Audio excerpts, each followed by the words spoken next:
حضرت ابو سعید رضی اللہ تعالی عنہ سے روایت ہے کہ نبی کریم صلی اللہ علیہ وسلم نے ارشاد فرمایا، تم لوگ اپنے سے پہلی قوموں کی ضرور پیروی کرو گے، برابر اور ہاتھ ہاتھ کے برابر، حتیٰ کہ اگر وہ لوگ گو کے سوراخ میں داخل ہوں گے تو تم لوگ بھی ان کی پیروی کرو گے۔ حضرت ابو سعید کہتے ہیں کہ یہ سننے کے بعد ہم لوگوں نے عرض کیا، اے اللہ کے رسول صلی اللہ علیہ وسلم، کیا پہلے قوموں سے مراد یہود و نصارہ ہے؟ آپ صلی اللہ علیہ وسلم نے فرمایا، پھر اور کون؟ اللہ تبارک و تعالی نے اور رسول اکرم صلی اللہ علیہ وسلم نے بڑی تاکید سے یہ حکم دیا ہے کہ ہم اللہ اور اس کے رسول کے دشمنوں کی پیروی نہ کریں اور اس صراط مستقیم پر قائم رہے جو اللہ اور اس کے محبوب بندوں کا پسندیدہ راستہ اور اس تک پہنچنے کا آسان ذریعہ ہے۔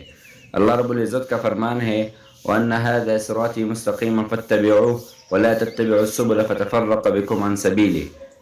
اور بلا شبہ یہ دین میرا راستہ ہے، سو اسی پر چلو اور دوسری راہوں پر مت چلو کہ وہ راہیں تم کو اللہ تعالیٰ کی راہ سے جدا کر دیں گے۔ اللہ رب العزت نے ایک اور مقام میں فرمایا ہے، ثُمَّ جَعَلْنَاكَ عَلَى شَرِيعَةٍ مِّنَ الْأَمْرِ فَاتَّبِعْهَا وَلَا تَتَّبِعْ أَهْوَاءَ الَّذِينَ لَا يَعْلَمُونَ، پھر ہم نے آپ کو دین کی راہ پر قائم کر دیا، سو آپ اسی پر جمے رہے اور نادانوں کی خواہش کی پیروی نہ کرے۔ نبی کریم صلی اللہ علیہ وسلم نے فرمایا، جس نے کسی قوم کی مشابہت اختیار کی اس کا شمار انہی لوگوں میں سے ہوگا، اور فرمایا جہاں تک ہو سکے شیطان کے چیلوں کی مخالفت کرو۔ ان تمام تاکیدات کے باوجود امت کا ایک طبقہ شیطان کی پیروی اور نفسانی خواہشات کی غلامی میں صراط مستقیم سے ہٹ کر اللہ و رسول کے دشمنوں کی راہوں پر چل چکا ہے، حالانکہ ان سے دور رہنے کی اللہ اور اس کے رسول صلی اللہ علیہ وسلم نے تاکید فرمائی تھی۔ امت کو یہودی نصارہ جیسی پستی میں گرنے سے روکنے کے لیے نبی کریم صلی اللہ علیہ وسلم نے فرمایا تھا کہ قیامت قائم ہونے سے قبل ایک وقت ایسا ضرور آئے گا کہ تم لوگ اپنے سے پہلے قوموں کی پیروی ضرور کرو گے، حالانکہ ان پر اللہ تعالیٰ کا غضب نازل ہو چکا ہے، اور جو گمراہی و ضلالت میں اس قدر آگے بڑھ گئے ہیں کہ اللہ وحدہ لا شریک لہ کے لیے بیٹا ہونے کا عقیدہ رکھ لیا ہے۔ اور حیرت تو یہ ہے کہ اس وقت تم عقل و شعور سے اس قدر دور ہو چکے ہوں گے اور تقلید کی نشے میں اس قدر مست ہوں گے اور نفسانی خواہشات تم کو اس قدر پاگل بنا چکی ہوگی کہ تم سوچ و فکر سے عاری ہو چکے ہوں گے۔ اور اسی کی وضاحت کے لیے حدیث میں گو کی سوراخ میں داخل ہونے کی مثال دی گئی ہے، کیونکہ عقلاً گو کے سوراخ میں کسی انسان کا داخل ہونا ایک ناممکن کام ہے، پھر بھی اگر کوئی یہودی و نصرانی اس میں داخل ہونا چاہے تو میری امت کے بعض افراد بھی اس کی پیروی کریں گے اور اپنی عقل و فہم سے کام نہ لیں گے، یعنی اگر یہودی و نصارہ کوئی کام کریں گے جو عقل و اخلاق کے معیار پر کسی بھی طرح پورا نہیں اترے گا، پھر بھی میرے قوم کے بعض افراد ان کی پیروی ضرور کریں گے۔ اس اندھی تقلید کی ایک جیتی جاگتی مثال یہود و نصارہ اور غیر قوموں کی تہذیبوں کا اپنانا ہے،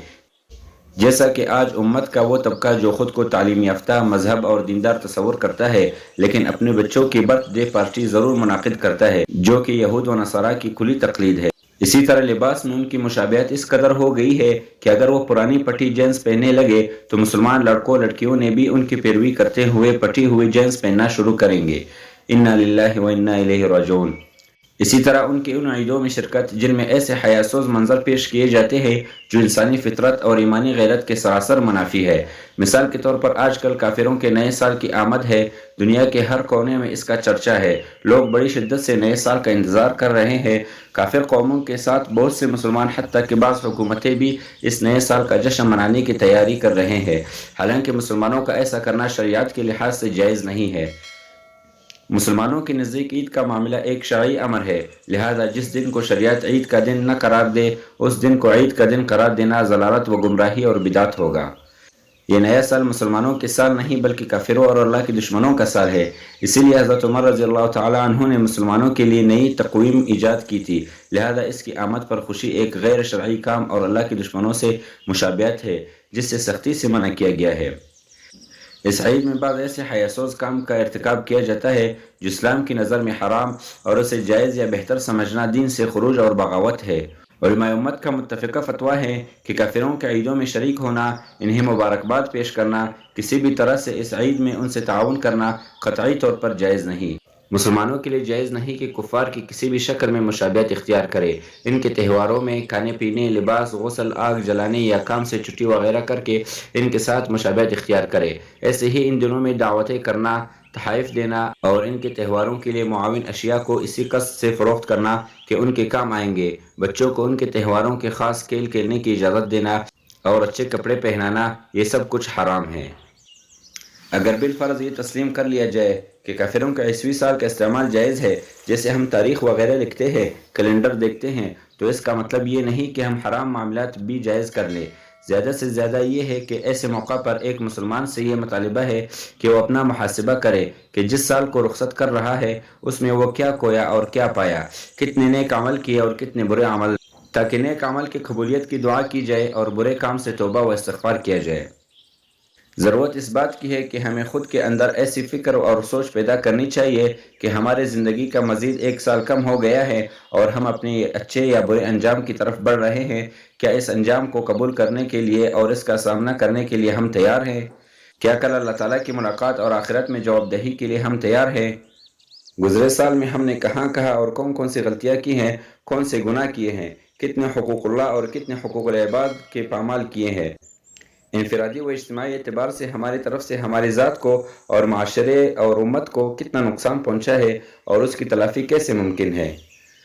ہمیں سوچنا چاہیے کہ ہماری انفرادی و اجتماعی حالت آج کیسی ہے اور آج ہم پچھلے سال کی نسبت کہاں کھڑے ہیں، اور کیا آنے والے سال کو گزرے سال سے ہر لحاظ سے بہتر بنانے کے لیے ہم نے کوئی تیاری اور پلاننگ کی ہے۔ کیا ہم آنے والے سال میں اپنی ذات سے خود کو، معاشرے کو، اس امت کو اور سب سے بڑھ کر اللہ کے اس دین کو جس کی دعوت لے کر محمد صلی اللہ علیہ وسلم حرمین شریفین سے اٹھے تھے، کوئی فائدہ پہنچا سکیں گے؟ کیا ہم اپنی ذمہ داریوں سے آگاہ ہیں اور انہیں نبھانے کے لیے تیار ہیں؟ نئے سال کی آمد ان تمام باتوں کے عملی جواب کا ہم سے مطالبہ کرتی ہے۔ اللہ پاک ہم سب کو ایک پکا سچا مسلمان بننے کی توفیق عطا فرمائے اور ایک باعمل مسلمان بننے میں ہماری خاص مدد فرمائے، آمین یا رب العالمین۔